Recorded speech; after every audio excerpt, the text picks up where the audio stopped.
It is Monday, September 16th, 2024. It's sunny, and it looks really nice outside today. At least here in Texas. I can't speak for any place else. And as I sit here, I've been meaning to make videos like this, or at least just this video, for a very long time and just didn't know the best way to do it. I apologize to my viewers and the people who follow me, but this video is going to be significantly longer than the videos I've made in the past. Because I think it needs to be. I think there needs to be a continuous flow of information that I can't break up into smaller segments and videos. And I don't think this is going to be the only one I make. Now, you're probably not going to stick around and go through this entire video, and that's okay. It just means that this video wasn't for you, and there's nothing wrong with that. But on the off chance that you do stick around and try to learn something more about me or more about the causes that I feel are very important to me, great, wonderful, I'm glad you stayed. So let's get on with it. Being transgender is weird. I know that doesn't sound very succinct and maybe a little bit too short, but that's honestly the best way I can describe it. Being transgender just feels weird. As a young person growing up in upstate New York, I come from a lower middle class family. We didn't have very much growing up, but we had enough to make us happy. And as a young person, it was just a very confusing time for me.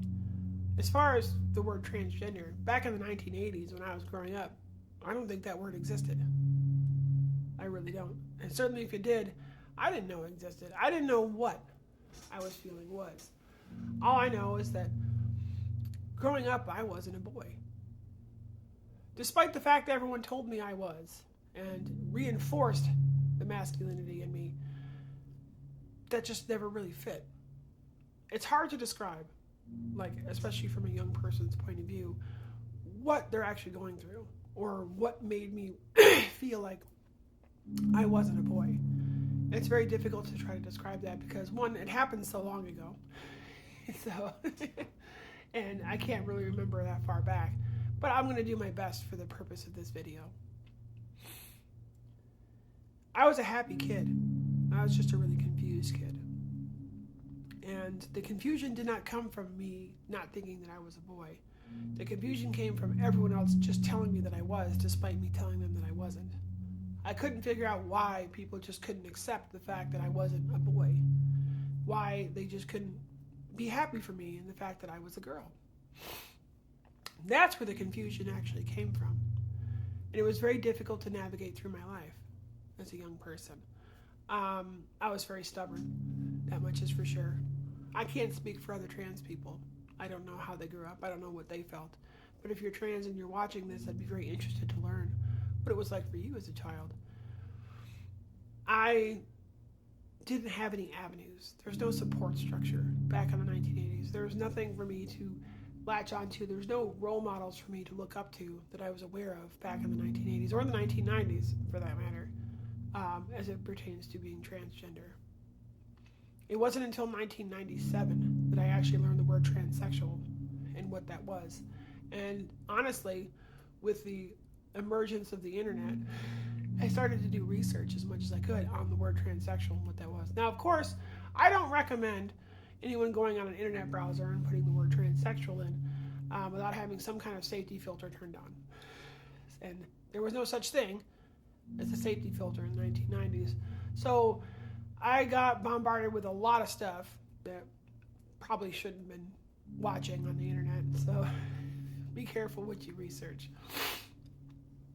That being said, of the information I did find that was of value, it finally started to give me some kind of answers as to maybe what I was feeling was valid. That there were people out there that were just like me. And honestly, you would probably think that that would be very affirming and that would have made me happy, but it didn't. It actually scared me. It scared me because then it meant these feelings that I was having, these understandings of my internal workings that I had come to understand were valid. And that's terrifying. That was terrifying for a young person, a young teenager, to realize that, holy crap, whatever this is real. And it scared me so much that I forced myself back into the closet. After years of being very expressive with my gender through middle and high school, not caring what other people thought, I was so terrified that the validity was real that I forced myself back into the closet. I did that because I was so afraid. I was afraid of what was going to happen. I was afraid of what people would think. A lot of fear kind of rolled in. My family certainly wasn't very helpful when it came to stuff like that. And honestly, neither were my friends. They didn't understand. I mean, who could? A lot of people today don't understand what trans is or what that feels like. And why would they? They're cis. I was so scared and closeted myself so deep that I literally, when I graduated high school, I became depressed. I became depressed because I was trying to bury all of these feelings. I went to college instead of going anywhere else. I was like, just like everybody else, let's go to college, try to learn something new. And while I was at college in my first year, I spent more time getting wasted and basically higher than hell in the quad than I did in class.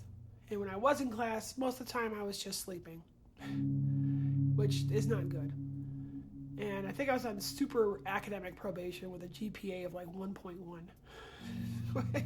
When you don't go to class and you spend the whole time in class sleeping, that would make a lot of sense. And I realized I had to do something.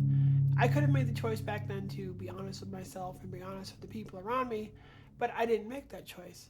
I instead made the choice to put myself even deeper into the closet, and I joined the United States military. And I figured I was going to do that to prove my manhood, to prove this sense of masculinity, to prove that I could do it, for one, and to really give myself an out because I was doing so badly in school. And the military acted as a vessel, a very powerful vessel to keep me closeted, especially with policies like don't ask, don't tell. Don't ask, don't tell made it very, very difficult to be yourself, because if you were trying to be yourself, chances are you're going to be dishonorably discharged. That's pretty difficult. So I spent my entire adult life closeting myself. And that was detrimental not just to me, but to a lot of the people that came into and out of my life. As much as I hate to admit it, I'm a 3-time divorcee. All the people that I was married to knew me as a masculine presenting person. That's who they fell in love with. But that's not who I was. And it made maintaining relationships with these people extraordinarily difficult. For them and for me. Mostly for me. Because I had to maintain a lie. And that's really what living as a fake cis person is.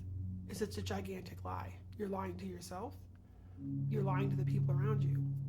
And that does cause damage. And I have caused an untold amount of damage. I've hurt a lot of people. And in the damage wake that I've left behind, those people probably still hurt. And as I sit here and, reflect on all of that, I feel terrible. It's very difficult to deal with when you realize kind of what you've done. The great lie, if you will. I pretended to be a man for so fucking long. And honestly, I thought I was terrible at it. I really did. I thought I was absolutely terrible. Some of the worst acting I've ever done in my life.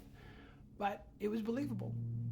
People believed that I was, this masculine presenting person, so much so that when I finally came out and I finally couldn't take it anymore, it hurt them greatly. It stunned the people. And I can't say sorry enough to all the people that I've hurt. That's what this video is going to be about today.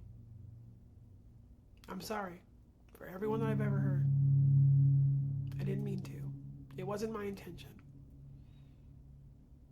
I hope you can forgive me. Thank you for listening.